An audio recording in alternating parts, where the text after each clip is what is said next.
Hello बच्चों, good morning. Class 11th subject biology. देखिए, आज के इस क्लास में आप लोगों को कोशिका यानी कि जीवन की इकाई अध्याय 8 के विषय में हम बताने जा रहे हैं। क्योंकि बायोलॉजी पढ़ने से पहले कोशिकाओं को समझना जो है सबसे ही इम्पोर्टेंट है। क्योंकि पहले और दूसरे चैप्टर में जो है कोशिका के विषय में जो बैक्टीरिया थे उनके विषय में हम बता रहे थे, तो उनमें जो कोशिका से संबंधित चीजें आ रही थी, तो हमको लगा कि कोशिका के विषय में पहले आप लोग को जानकारियां उपलब्ध कराई जाएं, उसके बाद से जो है फिर अध्याय 2 हम लोग पढ़ेंगे। तो आज इस क्लास में हम कोशिका के विषय में आप लोग को बताने जा रहे हैं कि कोशिकाएं क्या होती हैं, कोशिकाएं कितने प्रकार की होती हैं और कोशिका में क्या क्या पार्ट्स होते हैं, उनके विषय में आप लोग को अध्ययन कराएंगे।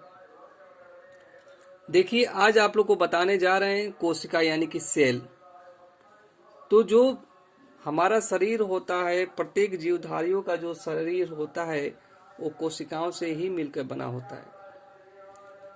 तो जो कोशिकाएं होती हैं, सेल होता है, कोशिका सभी जीवों की संरचनात्मक व क्रियात्मक इकाई है। तो कोशिका क्या है? तो कोशिका सभी जीवों की संरचनात्मक व क्रियात्मक इकाई होता है। तो क्रियात्मक इकाई के अंतर्गत श्वसन है, पोषण है, प्रजनन है, वृद्धि है, ये सारी चीजें जो हैं क्रियात्मक इकाई के अंतर्गत आ जाती हैं। इसके बाद जो है अब देखेंगे यहाँ पे कि सर्वप्रथम कोशिका की खोज रॉबर्ट हुक ने जो है 1665 ईस्वी में की थी। लेकिन रॉबर्ट हुक ने जिस कोशिका की खोज की थी वह कोशिका मृत कोशिका थी। तो यदि प्रश्न पूछेगा कि सर्वप्रथम कोशिका की खोज किसने की थी, तो रॉबर्ट हुक ने, परंतु वह जो है मृत कोशिकाएं थी।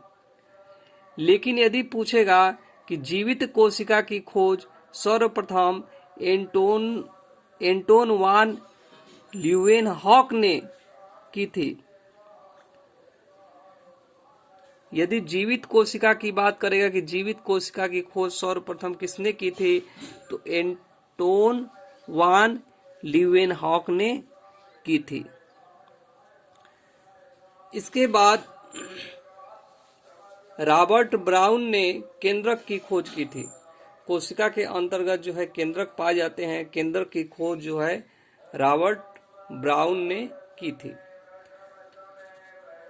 इसके बाद जो है जैविक क्रियाएं क्या क्या होती हैं, तो वृद्धि होता है, श्वसन होता है, पोषण होता है और प्रजनन होता है।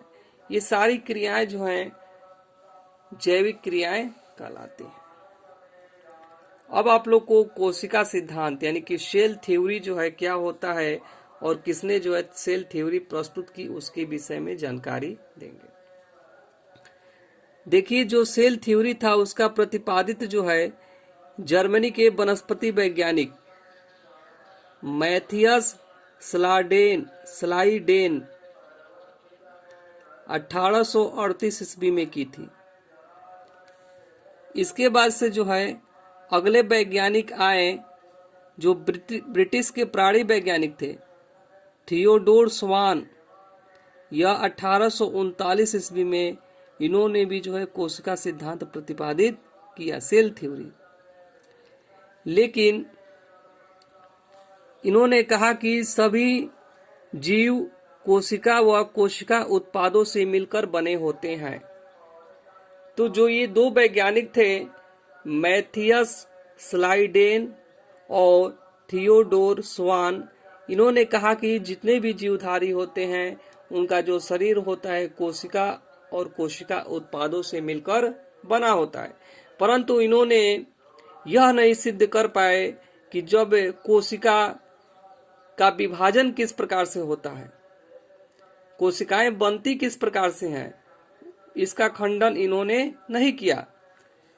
फिर इसी के अंतर्गत जो है सर्वप्रथम रूडोल्फ बिरकोव ने स्पष्ट की, क्या स्पष्ट की, तो कोशिकाएं विभाजित होती हैं और नई कोशिका का निर्माण पूर्ववर्ती कोशिकाओं के विभाजन से होता है। इन्होंने कहा, रुडोल्फ विरकोल ने, कि जो पूर्ववर्ती कोशिकाएं होती हैं उनका विभाजन के उपरांत जो है नई कोशिका का निर्माण होता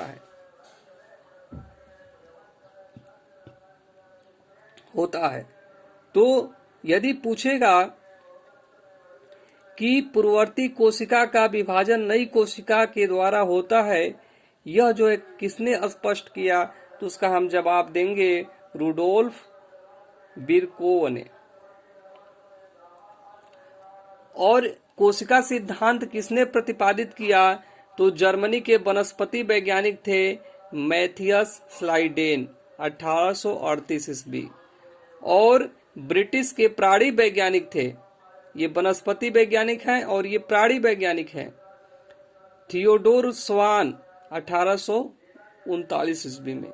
इन्होंने कहा कि सभी जीव कोशिका व कोशिका उत्पादों से मिलकर बने हैं। अब इसके उपरांत जो है रुडोल्फ विरकोव ने जो है यह सिद्ध किया कि जो हमारा कोशिकाएं होती है वह पूर्ववर्ती कोशिका जो है विभाजित होकर नई कोशिका का निर्माण करती है। यहाँ पे आप लोग देख रहे हैं कि कोशिका के द्वारा जो है नई कोशिकाएं बन रही हैं। अब देखेंगे कोशिका के प्रकार। तो दो प्रकार की कोशिकाएं पाई जाती हैं, एक प्रोकैरियोटिक कोशिकाएं होती हैं और दूसरा यूकैरियोटिक कोशिकाएं होती हैं। तो अब यहाँ पर आप लोग देखेंगे, ये जो कोशिका आप लोग को दिखा रहे हैं, ये जो है प्रोकैरियोटिक कोशिकाएं होती हैं। ये अति प्राचीन कोशिकाएं होती हैं, प्रोकैरियोटिक कोशिका। इसमें आप लोग देखेंगे, इसको बोलते हैं फ्रिम्ब्री। और इसके बाद से जो है ये आपका ग्लाइकोकेलिक्स है, ये पहला जो परत है। इसके उपरांत जो है अंदर का भाग ये सेल वाल है, यानी कि कोशिका भित्ति। और इसके उपरांत जो है जीव द्रव्य झिल्ली पाया जाता है, ये वाला जो तीसरा हिस्सा होता है।